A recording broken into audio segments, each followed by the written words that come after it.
Straight এবারে আপনাদের প্রশ্ন এবং মন্তব্য নিয়ে কথা বলার সময় এসেছে। প্রথম যে কমেন্টটা সাইফুল ইসলাম রায়হান, তিনি বলছেন বাংলাদেশের এই অসময় কখন শেষ হবে? ইন্ডিয়া আর অন্য দেশের খেলা দেখলে মনে হচ্ছে আমরা আসলে হতাশাগ্রস্ত দর্শক সারা জীবনের জন্য। তাই কি সারা জীবন কি আমরা হতাশাগ্রস্ত থাকবো? মাঝখানে যখন পাকিস্তানের সাথে বাংলাদেশ সিরিজ জিতলো কি পরিমাণ উল্লাসটা করেছেন ভাবুন তো একবার। রাইট, একটা জয়ই সব সিনারিও বদলে দিতে পারে।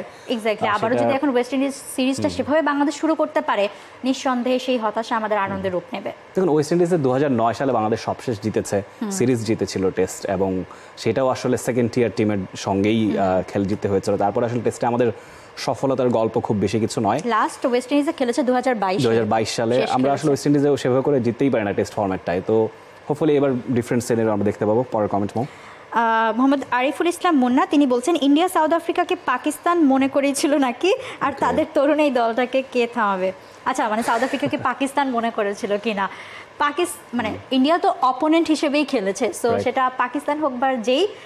নগদের সর্বোচ্চ বার 167 টাকা রিচার্জে পাবেন 1 লাখ টাকা পুরস্কার, আরো আছে প্রতি সপ্তাহে পুরস্কার ও ক্যাশব্যাক। ইন্ডিয়াকে আসলে আর কে থামাবে এটা আসলে বলা খুব ডিফিকাল্ট। বাংলাদেশ থামাবে হোপফুলি, আমরা আশা করতেই পারি। পরের কমেন্ট জুলফিকার আলী, তিনি বলছেন আগে বাংলাদেশের খেলোয়াড়দের বাঘের সাথে ট্রেনিং দেওয়া হোক। Just one question, Y?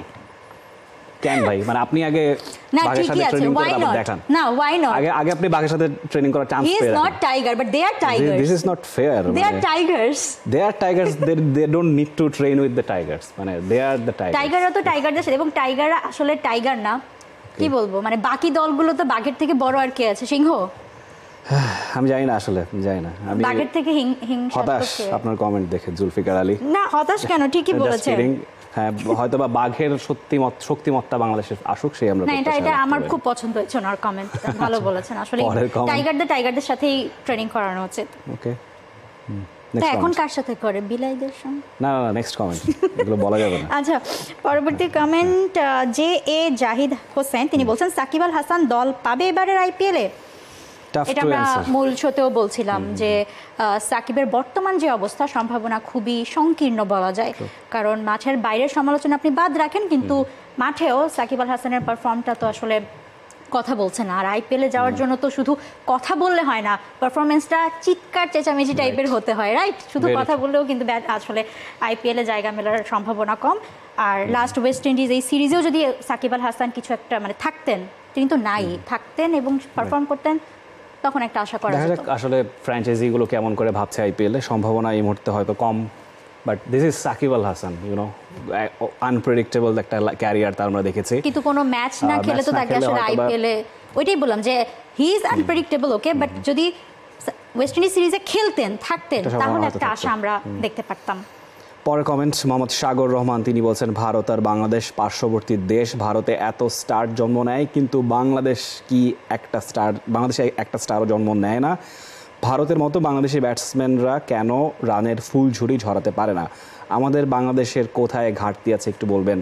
ঘাটতির জায়গা আসলে অনেক জায়গাতেই আছে। আমাদের ওইরকম টি-20 ইনফ্রাস্ট্রাকচারটা নেই, এই ব্যাপারটা মেনে নিতে হবে। বিপিএল হচ্ছে এক্সাইটিং টুর্নামেন্ট হয়, বিপিএল এর পরে কি আমাদের আরেকটা টুর্নামেন্ট আছে বিপিএল এর, যেমন ইন্ডিয়াতে সৈয়দ মুশতাক আলী ট্রফি হয় মৌ, এবং আরো আঞ্চলিক অনেক কিছু আছে। কর্ণাটক প্রিমিয়ার লিগও খুব এক্সাইটিং হয়। অ্যাবসলিউটলি। তো আপনি শুধু টি-20-র কথা তো বললে হবে না, মানে তিনি যেটা বলেছেন যে মানে কেন বাংলাদেশে, প্রথমত ভারত অনেক বড় দেশ, সেখানে জনসংখ্যা অনেক বেশি, সেখানে অনেক, এটা একটা কারণ, অনেক বেশি প্লেয়ার উঠে আসার জন্য, এবং মেইন কারণ হচ্ছে তাদের ডোমেস্টিক যে এনভায়রনমেন্ট ক্রিকেটের, সেটা খুব খুব স্ট্রং।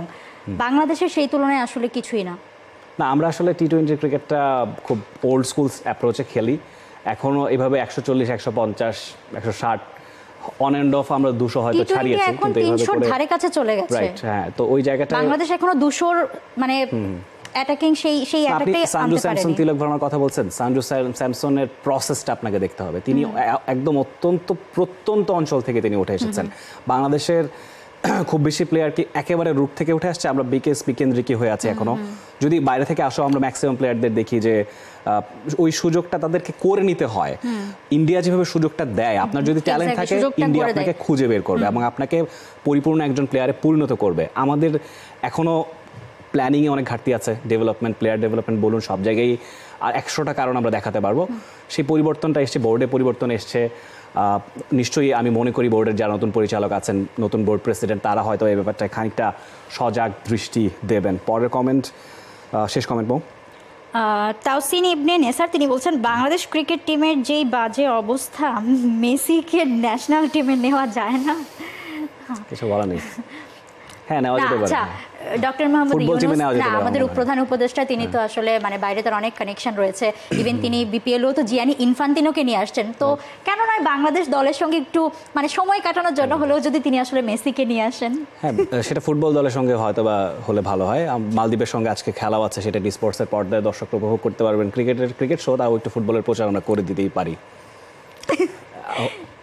ফুটবল তো আমাদেরই। হ্যাঁ, মেসির কথা যেহেতু বলেছেন, হয়তো বা আসলে কি দেখুন না, বাংলাদেশের দলের তিনি বলছেন খুব বাজে অবস্থা। হ্যাঁ, সেটা অস্বীকার করার উপায় নেই, কিন্তু এটাও মানতে হবে যে আসলে দেশ যেসব পরিস্থিতির মধ্য দিয়ে গিয়েছে এবং ওভারঅল ক্রিকেটিং ইনফ্রাস্ট্রাকচার একটা প্যারাডাইম শিফট হচ্ছে, আমরা বলতে পারি একটা ট্রানজিশনাল ফেজে আমরা আছি।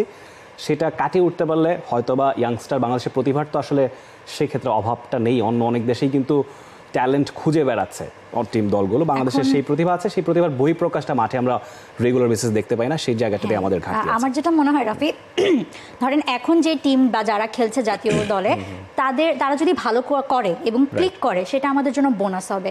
বরং আমাদের এখন ধৈর্য ধরতে হবে, যাতে আমরা পরবর্তী সময়ের জন্য কিছু প্লেয়ার উঠিয়ে নিয়ে আসতে পারি এবং মানে ডোমেস্টিকটা স্ট্রং করে। এটা আসলে আমাদের জন্য অনেক বেশি দরকার, সেই জন্য আমাদের ধৈর্য রাখতে হবে। এবং সবাইকে অনেক বেশি ধন্যবাদ ধৈর্য ধরে আমাদের ক্রিকেট শো, আমাদের বকবকানি শোনার জন্য। খেলা দেখতে চোখ রাখুন টি স্পোর্টসে এবং সবসময় ভালো থাকুন, খেলার সঙ্গে থাকুন। ধন্যবাদ। And click on the bell icon. Follow us on Facebook and Instagram. Download T-Sports app to enjoy exciting games and highlights. Visit tsports.com.